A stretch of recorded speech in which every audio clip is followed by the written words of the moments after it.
Hello दोस्तों, नमस्कार। मैं सौरभ शुक्ला, औद्योगिक प्रशिक्षण संस्थान कैसरगंज बहराइच आपका स्वागत करता हूं। आज मैं आपके लिए एक नई वीडियो लेकर आया हूं। यह व्यवसाय टर्नर के लिए है, जिसमें आज का प्रसंग रहेगा मशीन एंड मशीन टूल। तो आइए हम लोग देखते हैं मशीन और मशीन टूल क्या है। तो आज का प्रशिक्षण का सारांश जो रहेगा, जिसमें आप आज सीखेंगे कि मशीन और मशीन टूल की परिभाषा, मशीन और मशीन टूल क्या है, मशीन और मशीन टूल का वर्गीकरण, इतिहास और धीरे धीरे लेथ का विकास। जो लेथ मशीन होती है उसका क्या इतिहास है और कैसे कैसे उसका विकास हुआ।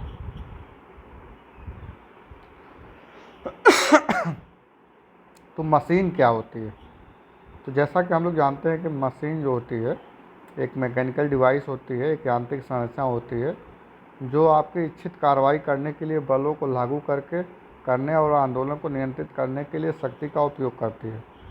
मशीनों को लोगों द्वारा संचालित किया जा सकता है, हवा और पानी जैसे प्राकृतिक बलों द्वारा और रासायनिक, थर्मल या विद्युत शक्ति द्वारा। एक ऐसे यंत्र को एक प्रणाली शामिल होती है जो आउटपुट बलों और आंदोलन के एक विशिष्ट अनुप्रयोगों को प्राप्त करने के लिए एग्जीक्यूटर इनपुट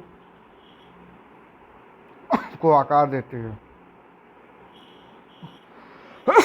इसमें कंप्यूटर और सेंसर भी शामिल हो सकते हैं जो प्रदर्शन योजना आंदोलन के निगरानी करते हैं, जिन्हें अक्सर मैकेनिकल सिस्टम कहा जाता है।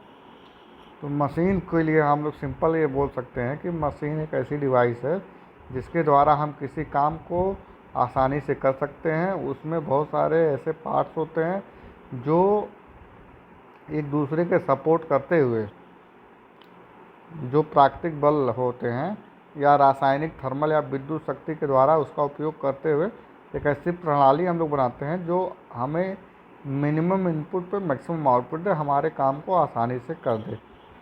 ठीक है, उसमें कंप्यूटर और सेंसर भी शामिल होते हैं। ठीक है,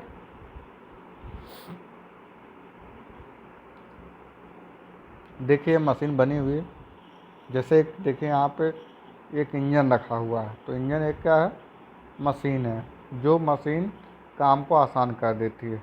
देखिए एक मशीन यहाँ भी रखी हुई है, ये बहुत पुरानी मशीन है, ये प्रिंटिंग प्रेस टाइप का है। तो बहुत सारे इसमें मैकेनिकल पार्ट्स हैं, एक दूसरे से रोटेट करते हैं, चलते हैं। एक मशीन के उदाहरण के तौर पे यहाँ पे आप लोग देख सकते हैं, ये देखिए डीजल इंजन। मशीन टूल जो होता है, तो मशीन टूल को हम लोग सिंपल भाषा में कह दें कि एक मशीन उपकरण आमतौर पर काटने, पीसने, बाल काटने या विरूपण या अन्य रूपों में निपटने के लिए, धातु या अन्य कठोर सामग्री से निपटने के लिए एक मशीन है। मशीन टूल्स किसी प्रकार के टूल्स को लगाते हैं जो कटिंग या शेपिंग करता है।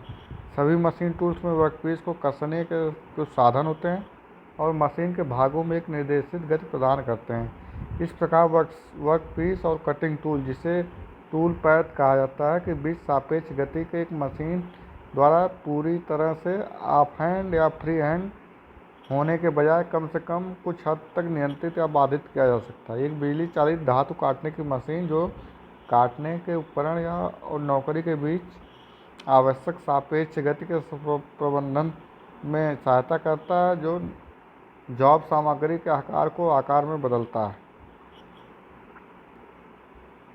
ठीक है, तो देखिए मशीन टूल्स, देखिए एक लेथ मशीन है, लेथ मशीन में बहुत सारे टूल्स लगे हुए हैं, छोटे छोटे कटिंग टूल्स। तो ये सब चीज़ें हैं।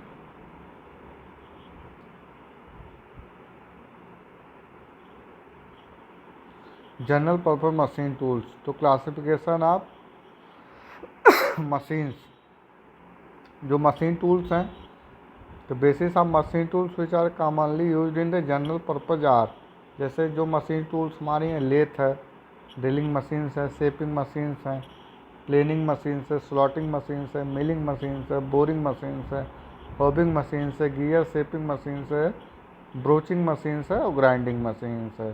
तो लेथ मशीन पे, ऐसे मशीन पे हम लोग सारी प्रक्रिया करते हैं, फिशिंग, टर्निंग, ड्रिलिंग, मिलिंग, सारी प्रक्रिया हम लोग इस पर कर सकते हैं लेथ मशीन पे। ड्रिलिंग में क्या होता है, हम लोग होल करते हैं किसी भी जॉब में। शेपिंग में क्या करते हैं, उस टाइप का शेप देते हैं जिस टाइप का हम मशीन में देना चाहें जॉब में। प्लेनिंग में क्या होता है, जो जॉब होता है उसको प्लेन करते हैं। स्लॉटिंग में क्या होता है, स्लॉट्स की कटिंग करते हैं। तो इस तरह की मशीनें हैं, हम लोग देखेंगे आगे चल के। एक जो जनरल पर्पज मशीन टूल्स हैं ये।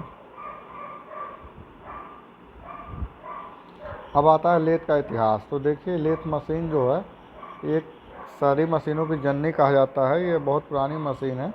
देखिए सबसे पहले लेथ मशीन में क्या आता है। लेथ मशीन जो है, लेथ मशीन में हम लोग देखते हैं कि एक जॉब जो होता है एक्सिस के अबाउट घूमता है और उसमें हम टूल्स लगा करके उसको कट करते हैं। इसमें जो देखते हैं लेथ मशीन में हम लोग कि जॉब और टूल्स का दोनों का मूवमेंट होता है।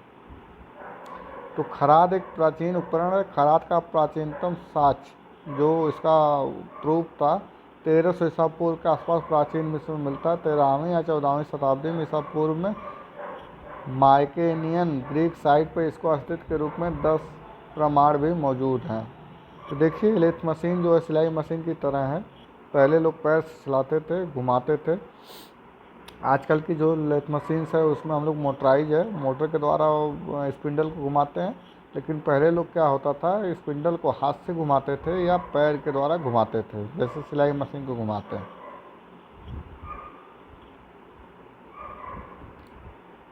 ब्रिटेन में एक महत्वपूर्ण प्रारंभिक खराद क्षैतिज बोरिंग मशीन थी जिसे 1972 में बुलविच के रॉयल आर्सेनल जन बेरगुरबन द्वारा स्थापित किया गया था।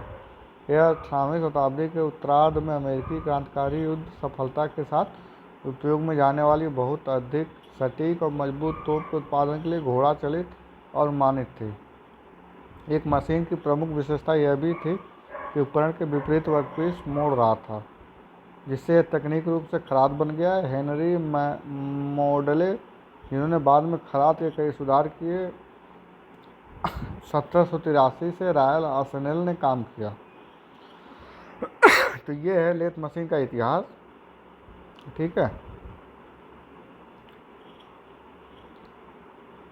औद्योगिक क्रांति के दौरान पानी के पहिए या भाप इंजन द्वारा उत्पन्न यंत्रीकृत शक्ति के लाइन शेपिंग के माध्यम से खराद में प्रेषित किया गया था, जिससे तेज और आसान काम हो सके। मोटे अधिक कठोर भागों के साथ भारी मशीनों में मेटल लेथ विकसित थी। 19वीं शताब्दी में उत्तरार्ध के बीच प्रत्येक खराद पर अलग इलेक्ट्रिक मोटर्स ने बिजली के स्रोत के रूप में लाइन में बदल दिया। 1950 के दशक में शुरुआत में संख्यात्मक नियंत्रण के माध्यम से लेथेस और अन्य मशीन टूल्स को नियंत्रण के लिए सर्वोमेनिज्म लागू किया गया था, जो अक्सर कंप्यूटरीकृत संख्यात्मक नियंत्रण सीएनसी उपज के कंप्यूटर के साथ युग्मित होता था। आज विनिर्माण उद्योग में मैनुअल रूप से नियंत्रित और सीएनसी लेथेस को एक्टिवेट किया गया है। तो ये देखिए पहले के ज़माने में लेथ को कैसे लोग ऑपरेट करते थे, हाथ के द्वारा जो जॉब को घुमाते थे और काटते थे। तो इस तरह हम आज आपको डिस्कस किए मशीन और मशीन टूल्स, मशीन टूल्स की परिभाषा, जनरल पर्पज मशीन टूल्स और लेथ मशीन का इतिहास। तो उम्मीद करता हूँ कि इस वीडियो के माध्यम से आपको सारी चीज़ें क्लियर हुई हैं। बहुत बहुत धन्यवाद।